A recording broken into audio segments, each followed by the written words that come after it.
Raiders versus Dallas. Final preseason game preview today on Night of the Shield.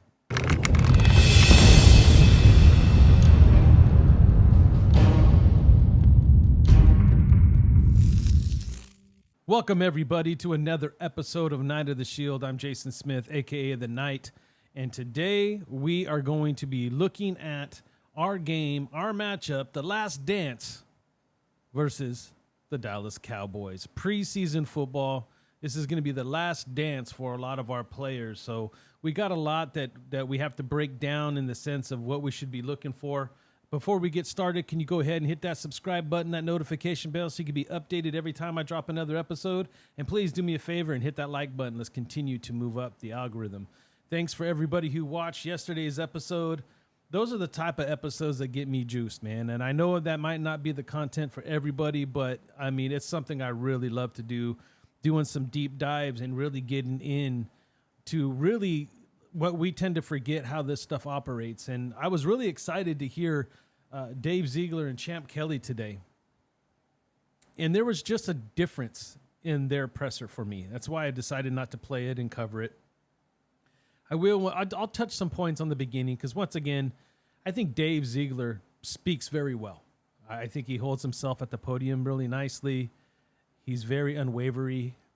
It didn't seem as genuine as Josh's message yesterday. It came off just a little rehearsed in a way. He knew some of the questions that were coming.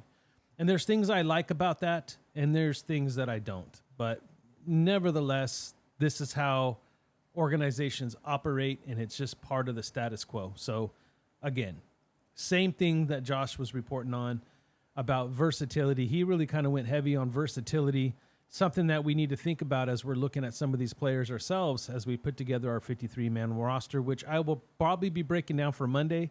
That will probably be Monday's episode, is me just trying to put together what I think it may look like. And let's see how close I get. I think for the most part, it's pretty self-evident, you know, what's going to happen with it. But I'm still, for fun, just for the fun of it, I'm going to try to put my 53-man roster together. Now, speaking of the 53-man roster, this is what this game's about. Reported today that we will not be playing our starters, at least not, you know, the ones that we already know. Jimmy G's not playing. The only thing that wasn't confirmed to me is whether or not Hoyer will get some reps. Me personally, I would love to see another 3/4 of Aiden O'Connell. I would love to see that. If they decide to give Hoyer another shot at it just to kind of sling the rock around, we'll see. I mean, we'll see. I mean, if they do, cool. If not, I want to see a lot of Aiden O'Connell. Also, as it pertains to the 53-man roster, Josh Jacobs, you know, there's some interesting stuff that's been coming out about the Dolphins. I want to bring it up only because I find it funny, because sometimes people will put anything out there, and I promise you, I'm not going to bring Josh up after today, like until he signs his tender or he just gets released. I'm not, and it's not that I don't want to talk about Josh, because I want to see him back here. You know, if it's super significant, the Dolphin stuff, not significant. Look, his franchise tag, anybody could have made him an offer already and offered 2 first-round picks. Like, it's not happening. You know what I'm saying? Like, it's just not going to happen. At any moment, anybody could have came in and offered him a contract that the Raiders would either had to pay him that contract, accept it and pay him that, or take the 2 first rounds and let him go. It hasn't happened. So I'm not even tripping on that. So that's the last time I want to bring that up. Just let this thing play out, man. And I get it. It's clickbait. I get it. And it's not necessarily clickbait. Maybe I'm using too strong of words, but everybody, if you say you have some information about Josh Jacobs, they want to hear about it. But I get it. Anyway, last dance. So what am I looking for? Let's go ahead and start on the offensive side of the ball, because once again, I just really find that to be the easiest. When I'm, running backs, whatever. Play who you need to play. You know, we have to have bodies out there. Run who you got to run. But we already know what's going down with the running backs.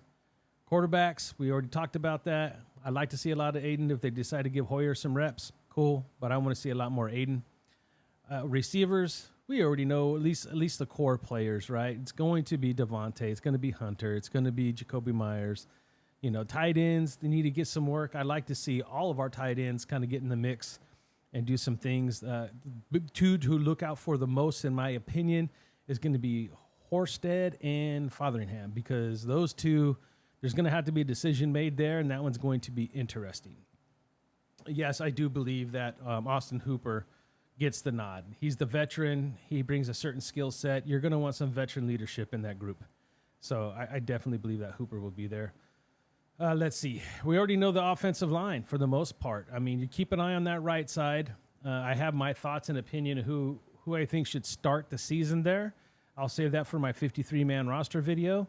But I want to see a lot of these young guys. I want to see Wagner. I want to see McClendon Curtis. I want to see Wagner, Curtis, and Moody. There's a few that I definitely want to see. There's some decisions that has to be made there, but small, but interesting nevertheless. So keep an eye on that. And that's pretty much the offense. It's not really much to look for. Now, defensively, man, that's where things get interesting, because this whole season, right, all of our optimism is really coming from the energy that the defense has been bringing through training camp, through these joint practices, and in these games. The energy's been high. It's left us very optimistic. We know that Josh is going to put together and has the weapons and the capability to put together a good offense. Even if we're not top 10 in the league, we'll be top 12, 13. Like I know we'll be better than that. I'm just saying in general, right? This defense has a lot of question marks, to the point where, yeah, the energy's high. We know who the key players are. You know, Chandler Jones, how badly is he hurt? That's something to think about. I don't think it's as big as people are trying to make it out to be. We would have heard something. But there's defensive ends right now that we have to make some decisions on. So we know Tyree Wilson's going to be there. We already know that healthy Chandler will be there. Max Crosby, no-brainer. After that, it gets very, very interesting. That should just ramp up the defensive end play in this game, in my opinion. I like what I've seen from Kuntz, but, man, Rochelle, and then you have Rochelle, and who's the other cat I'm trying to think of? Wilson. Not Wilson. Damn. Anyways, I totally had a brain fart.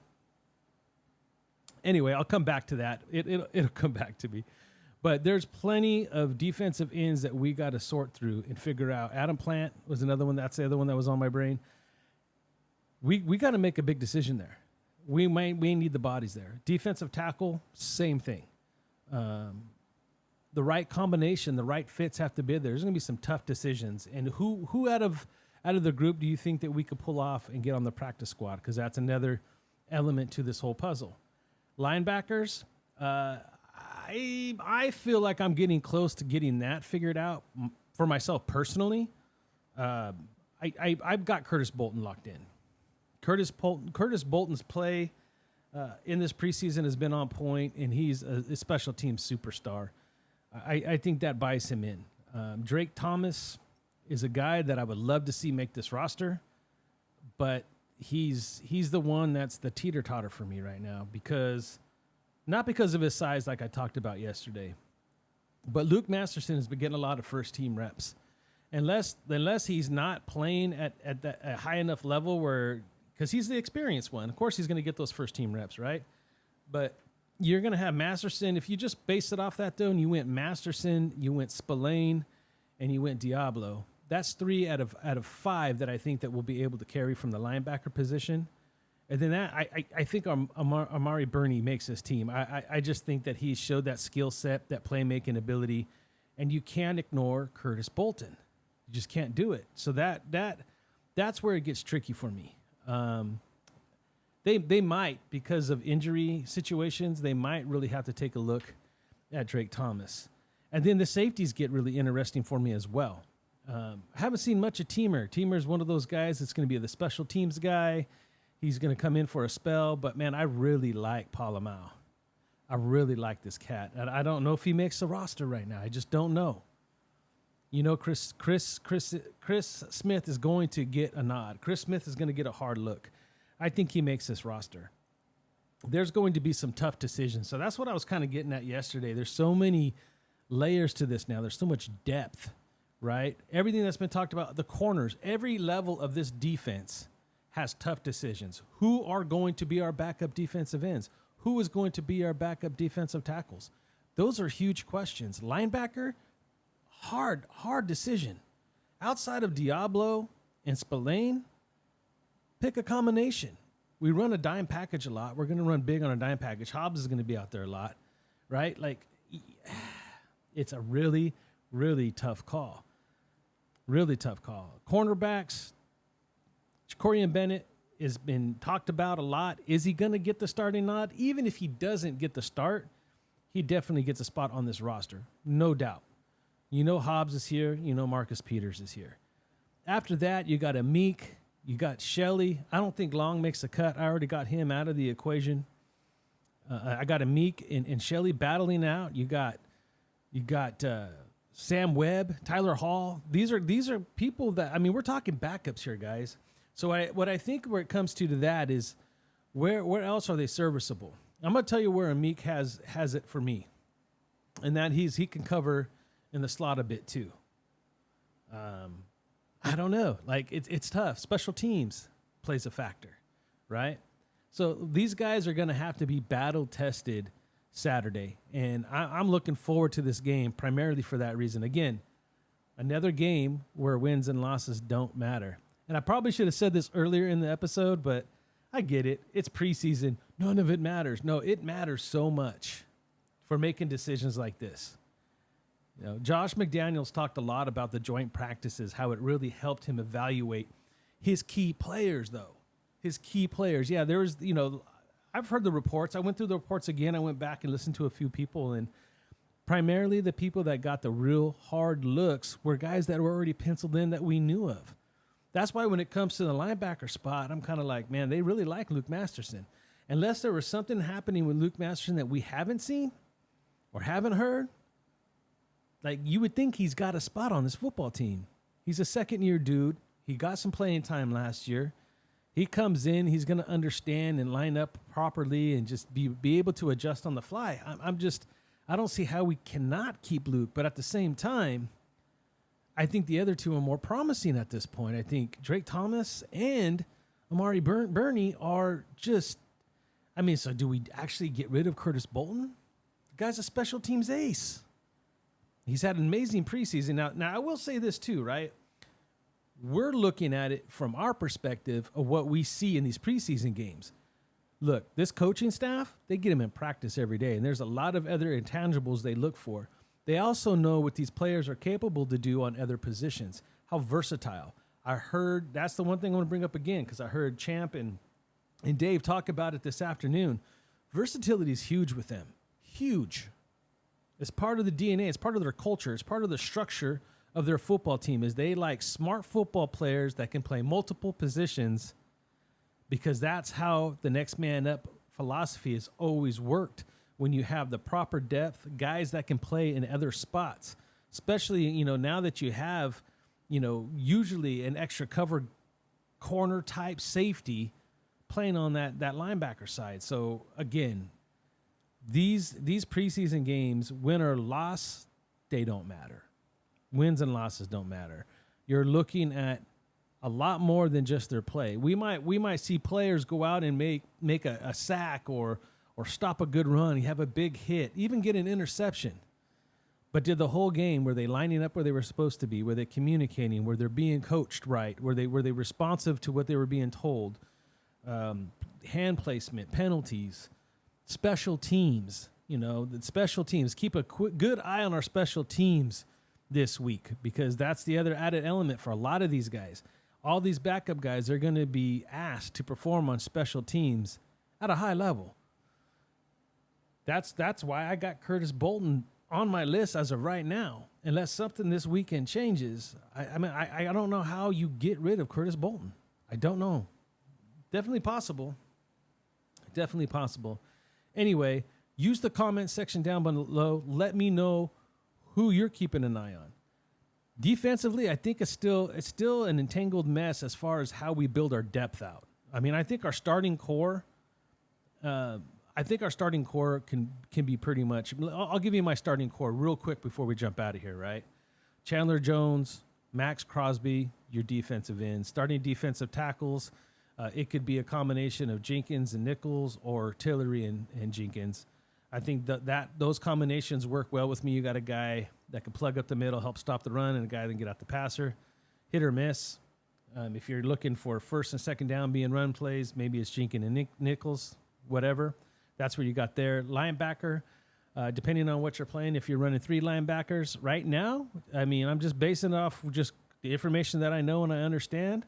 It would be Masterson, it would be Spillane, and it would be Diablo. Obviously, you take Masterson out, you add in Nate Hobbs, and he'll be out there. That package, we'll see that will be our prime package anyway.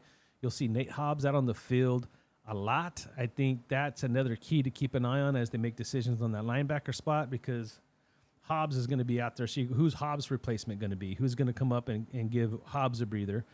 Keep that in mind. And then, I do think Jacorian Bennett gets the nod. Plenty of rookie start right away in the NFL. And they might get a little burn, right? They might need some help on the back end, but everything I've heard about this cat throughout training camp leads me to believe that he could step up and rise up to the challenge. And then obviously we got Marcus Peters, and then obviously we got Marcus Epps and Trayvon Merrick. It's a no-brainer. That part, like that, I'm not worried about. It's what you're going to fill in behind that. That's where it gets really interesting and not easy. We were talking about it yesterday. 53 the hard way. You want to make it a little easier for yourself? You got to perform in situations like this. It's game time. It's game time. Another thing I want to keep an eye on personally is how many of these guys that I got circled that I'm wondering if they're on the bubble or not. See how much they play. See if they even play. If we got guys out there that were like, who? They're not even on my list. I'm like, oh, okay. Well, then you know they've already got it figured out. You know, those guys are probably not even being looked at seriously. They're just out there so our starters don't get hurt. So anyway, it's going to be a fun one. Let's end this, because after this weekend, guys, I'm going to be coming back. So after this video, I will definitely do a post-game video, either Saturday night or you'll see it sometime Sunday. And then as of Monday, heading into next week, Monday is going to be, it's going to have to be my 53 man. I'm going to have to just lay it out. Bam. I'm just going to have to come out. That's going to be the episode. Just drop all my 53, what I got. Tuesday's episode, I could always make the Tuesday the 53. I'll let you know Monday or Tuesday, because Tuesday is when it's going to go down. So I know Wednesday's episode is going to be probably Wednesday, Thursday, Friday, to be honest with you. We'll be talking about who is on this football team. And then we start really starting to gear up on that first quarter of the season. And I'll start actually digging deep on my thoughts on what week 1 for sure is going to look like, and then my thoughts moving forward from that, and how I break each part of this quarter of the seasons down. I do things differently around here. It's just the way I roll. Anyway, yeah, that's in the preseason. That's in training camp. It's officially over as of today anyway. I think they're off tomorrow. They play Saturday. Well, they'll probably do a walkthrough, but it's game time. It's game time. This is do or die for a lot of these guys. So I wish all the players that play on Saturday that are fighting for a spot, I wish you guys the best of luck. You know, I hope, because remember, practice squad, there's going to be 16 of these guys are going to end up on our practice squad. They're going to be in getting tutelage. So there's a lot to cover in this game. And it's the Cowboys. And it's always fun. America's team versus the world's team. Let's do this. All right, guys. Hit that subscribe button on your way out, that like button so you can help me move up the algorithm, and that notification bell so you can be updated every time I drop another episode. Until next time, stay Raider Strong.